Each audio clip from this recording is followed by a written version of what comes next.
वज़ीर इत्तलात थे इमरान खान साहब के दौर हुकूमत में जनाब फवाद चौधरी साहब। फवाद चौधरी साहब का नाम मैं ढूंढती रही कि शायद आप रिपोर्ट में उनका नाम लेंगे, लेकिन आपने नाम नहीं लिया। शिरी मज़ारी साहिबा का भी नाम, असद उमर साहब का भी नाम, शफकत महमूद साहब का भी, एजाज चौधरी साहब का नाम कहीं नजर आया? अच्छा वो है, चलें ठीक है। लेकिन फवाद चौधरी साहब का नाम नजर नहीं आया, लेकिन वो आ रहे हैं हल्के हल्के खबरों में, और हल्की फुल्की वो जिसको कहते हैं ना हल्की फुल्की पोली पोली टोलकी, हल्की फुल्की वो भी बातचीत ऐसी कर रहे हैं जैसे ऐसा लगता है कि वो कुछ करने का समझ नहीं आ रही उन्हें कि वो बात क्या करें। वो कह रहे हैं कि मौलाना फजलुर रहमान और जमात इस्लामी की तहरीक तहफ़्फ़ुज़ आइन में शमूलियत, जो बाकायदा तौर पर शमूलियत है, वो दूर नहीं है, और ये अपोजिशन का इत्तेहाद पाकिस्तान की तारीख का सबसे मजबूत इत्तेहाद होगा। अच्छा, वो जमात इस्लामी को तो एक तरफ रख लेते हैं हम, मौलाना की जब भी बात हो या मैं आपसे सवाल करूँ तो आप कहते हैं खारिज अज़ इम्कान है कि वो दूसरी तरफ जाके बैठे मौलाना, जैसे माजी में वो जहाँ रहे हैं वो वहीं रहेंगे, लेकिन अभी ऐसा दिखाई नहीं दे रहा। वो बहुत सी ऐसी स्टेटमेंट्स दे रहे हैं जो उन हलकों को, उन क्वार्टर्स को पसंद शायद ना आ रही हो, लेकिन इसके बावजूद मौलाना को कोई इंगेज नहीं कर रहा। वाई? मौलाना भी किसी को इंगेज नहीं कर रहे अपोजिशन से। मौलाना अपनी अपोजिशन कर रहे हैं, वो किसी सूरत में पीटीआई के प्लेटफॉर्म पे नहीं खड़े होंगे, किसी सूरत में भी। मौलाना का प्रॉब्लम क्या है? मौलाना ये समझते हैं कि पिछली इलेक्शन जो हुई है उसमें जो गड़बड़ हुई है, या तो उन्हें भी उस गड़बड़ में आउट कर दिया गया। अच्छा, उन्हें शक है? नहीं शक नहीं, वो कन्विंस्ड यकीन है। अच्छा, उन्हें यकीन है कि ठीक है, आपने पीटीआई के साथ जो करना था वो तो किया, आपने हमें भी नॉकआउट कर दिया। उनका ख्याल है कि शायद वो कुछ सीटें जीते हुए थे तो इनको जीतने नहीं दी। ये उनका शक है। और उनको तो इसलिए अब वो बड़े बड़े जलसे कर रहे हैं दिखाने के लिए कि हमारा बहुत बड़ा सपोर्ट है। और उनके जलसे जो हैं दे बिगर देन पीटीआई और नून लीग और एनीबडी एल्स। बहुत बड़े जलसे उनके, और वो पूरा प्रोग्राम है हर हफ्ते कोई ना कोई जलसा करने का। तो उससे यही ज़ाहिर हो रहा है कि वो अपना सपोर्ट बेस दिखा रहे हैं। दूसरी बात वो ये कर रहे हैं, उनका जो मेरा जो असेसमेंट है उनका ये है कि जी आपने इस्टेब्लिशमेंट दिन ब दिन बढ़ती जा रही है, हर जगह पे उनका हाथ फुटप्रिंट बढ़ता जा रहा है, और इकॉनमी भी उन्होंने टेक ओवर कर ली है, और ब्यूरोक्रेसी और पुलिस भी उनके हवाले हो गई है, और ये जो हुकूमत है इसकी कोई अहमियत नहीं है, और आहिस्ता आहिस्ता एक नया सिस्टम बनाने की तरफ जा रहे हैं इस्टेब्लिशमेंट। और अगर इनको जाने दिया तो ये सबका नुकसान हो जाएगा, और वो अपना सोचते हैं क्योंकि उनकी भी तो बहुत बड़ा स्टेक है ना, डोंट अंडर एस्टिमेट इट। तो इसलिए उन्होंने एक हार्ड लाइन ले ली है। वो कहते हैं कि अगर हमारे यहाँ चाकू रख दिया किसी ने, ठीक, तो फिर हम भी किसी के यहाँ चाकू रख देते हैं, अदरवाइज ये चाकू हटेगा नहीं हमारे जो गले पे रखा हुआ है। जब तक हम किसी और के चाकू नहीं रखेंगे जिसने हमारे ऊपर ये रखा है, तो वो फिर रखा रहेगा, वो काट ही ना दे किसी वक्त। क्योंकि अभी आप देखिए ना कि इस इलेक्शन में जेयूआई तो आउट साइडलाइन हो गई। अब इंटरेस्टिंग बात यह है कि हो भी गई है क्योंकि नई सीटें मिली, और उनका ये ख्याल है कि डिलिबरेटली उनको रोका गया है। 3-4 सीटें और मिल सकती थी जो नहीं उनको मिली। या अगर ये कहा जाहिर है, ये कहते तो नहीं है, मगर तबसरे में तो ये कहना पड़ता है कि जैसे कुछ नून लीगों को सीटें मिल गई हैं तो इनको भी मिल सकती थी, मगर इनको नहीं दी गई, इनको नहीं दी। तो अब बात यह है कि मौलाना इज़ अ स्टेक होल्डर, पूरी एक इंस्टीट्यूंसी है मौलाना की, और उनको आउट कर दिया गया बिल्कुल। तो जाहिर है वो ये शक कर रहे हैं कि इसका मतलब क्या है।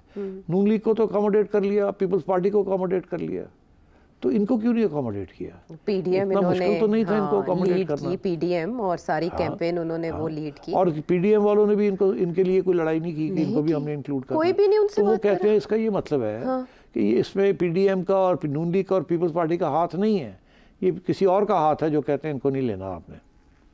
लेकिन नहीं तो वो अकोमोडेशन हो जाती ना, बलूचिस्तान में अकोमोडेशन हो जाती, केपी में अकोमोडेशन हो जाती, गवर्नर बन जाता, ये हो जाता, वो हो जाता, एक आध मिनिस्ट्री मिल जाती। केयरटेकर में तो रहे हैं, तो क्यों नहीं मिली सीटें?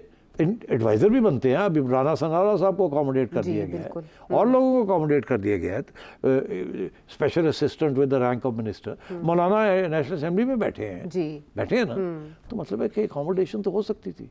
तो मेरा ख्याल है उनका ये सोच जो मुझे समझ आ रही है वो ये है कि ये इस्टेब्लिशमेंट ने रोका हुआ है उनको, और मौलाना को भी साइडलाइन करने की कोशिश की। इसकी वजह क्या हो सकती है? अब इसकी क्या वजह हो सकती है? मेरा ख्याल है क्योंकि जो अलायंसेस बने हैं इस वक्त सियासी तौर पे, वो बलूचिस्तान के अंदर तो नून लीग के लोगों को और पीपल्स पार्टी के लोगों को अकोमोडेट करना पड़ा, क्योंकि इनके बगैर फेडरल गवर्नमेंट नहीं चलती।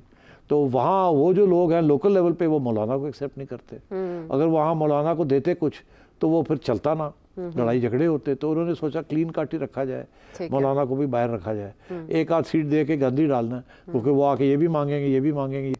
तो इसलिए मेरा ख्याल है ये बैड स्ट्रेटजी रही है एस्टेब्लिशमेंट की।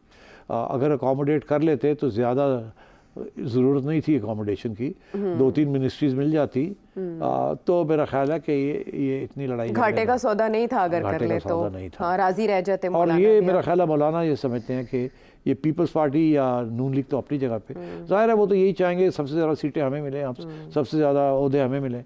मगर अगर एस्टैब्लिशमेंट ना रोकती तो शायद मौलाना मिलके उनके साथ कुछ समझौता कर लेते, या वो मौलाना के साथ राब्ता करते। हाँ। अब दिलचस्प बात तो ये है कि उन लोगों ने भी राब्ता नहीं किया, तो शक तो यही पड़ता है कि उसको कहा गया कि कोई ज़रूरत नहीं जाने की वहाँ। हाँ, बिल्कुल ऐसे ही है। तो मेरा ख्याल है मौलाना का गुस्सा इस बात की भी है। अब वो अपना स्ट्रीट पावर भी दिखा रहे हैं और वो एस्टैब्लिशमेंट को अटैक भी कर रहे हैं, क्योंकि वो कहते हैं कि एस्टैब्लिशमेंट ने तो हमें साइडलाइन करने की कोशिश कर दी। वो कहते हैं पीटीआई तो अपनी जगह पर, हमें हमारे ऊपर क्या हम। अच्छा, अब कुछ लोग कहते हैं कि मौलाना, मैं कहता हूँ मौलाना इज़ नॉट एंटी एस्टैब्लिशमेंट, और ये एस्टैब्लिशमेंट कभी भी मौलाना के खिलाफ नहीं रही। मगर ये जो आज ये जो वक्त आया है, इस एस्टैब्लिशमेंट ने मौलाना का सौदा नहीं किया, और मौलाना जो है जाहिर है इतनी बड़ी कंस्टिट्यूंसी है, उन्होंने भी उनका ख्याल करना है, तो ये सस्ता सौदा था, ये करना चाहिए। लेकिन मौलाना किस हद तक जाएंगे बात समझाने के लिए, क्योंकि पाकिस्तान तहरीक इंसाफ तो इसको एज अ ग्रीन सिग्नल ले रही है फ्रॉम द साइड ऑफ मौलाना। नहीं, कोई ग्रीन सिग्नल नहीं है। मौलाना ये एजिटेशन रखेंगे। हाँ। मौलाना कहते हैं इलेक्शन कराओ।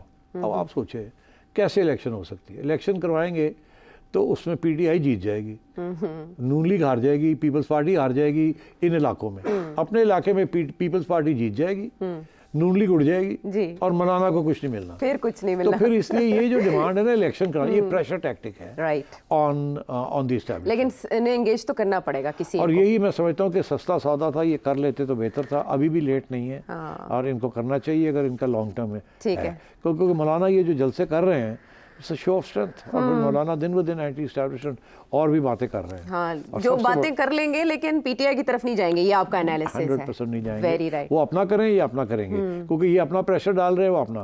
फिर ये होगा ना कि अगर ज्यादा प्रेशर बन गया दोनों तरफ से, तो फिर किसी एक के साथ तो बात करनी पड़ेगी ना, पीटीआई के साथ तो बात होगी नहीं, तो फिर इन्हीं के साथ बात करनी पड़ेगी। चले, ये है गेम प्लान मौलाना फजलुर रहमान का। लेकिन ये आरिफ अलवी साहब सदारत से उतरे हैं तो सालसी की तरफ जा रहे हैं, क्या सुना है कोई टास्क सौंपा गया है उन्हें इमरान खान साहब की तरफ से? नहीं, वो मैं आपसे अर्ज किया था कि खान साहब ने मोरे छोड़ दिए, उनको भी पता है कि इस किस्म की बातें शुरू हो गई हैं, पार्टी बैन कर दें, सियासत बैन कर दें। ठीक, वो और बात है कि जुडिशरी से जाके 6 महीने के बाद रिलीफ मिल जाएगी या कुछ ना कुछ, मगर रियासत के पास बहुत से पावर्स होते हैं, हर रोज़ कोई ना कोई तंग कर सकते हो। ठीक है, धमकियाँ, तंग करना, अरेस्ट करना, फिर छोड़ देना, हरासमेंट तो कर सकते हैं। अब प्रैक्टिस भी बड़ी हो गई है, लोगों को उठाना, जेल में डालना, फिर वो भागना, उन्होंने बेलें करानी, फिर आवाम भी थक जाती है ना। हाँ, तो अब बात यह है कि और मोहसिन नकवी साहब का आपने भी हवाला दिया, वो कहते हैं कांपा टांग देंगे कि यही कहते हैं नरमी नहीं करनी, नरमी नहीं करनी।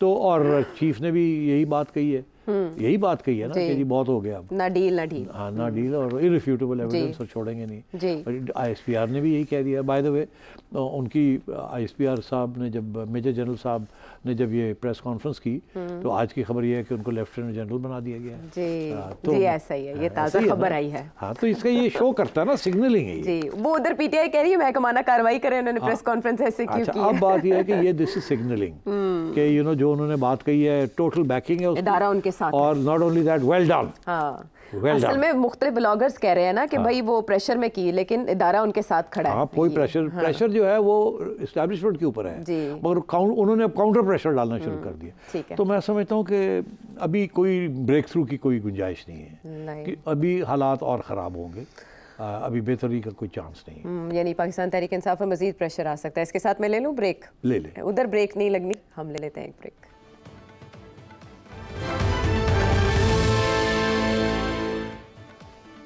शो में एक बार फिर खुशामदीद। सेठी साहब, आपके फॉलोअर्स इतने अच्छे, इतने लोडेड, इतने टेक्निकल क्वेश्चंस पूछते हैं कि तजब्जुब का शिकार हो जाते हैं। हम कौन सा चुने, कौन सा रहने दें? बहुत मुश्किल होती है ये चॉइस। मैं आपसे कह रहा था कि ये सारे तबसरे बंद करें हम, और कम से कम हफ्ते में एक प्रोग्राम जो सवाल आते हैं सबको एड्रेस करें। अच्छा, आप लोग मानते नहीं हैं, आप हमेशा वो जो आज की खबर है उसको करें करते रहे। अच्छा, आप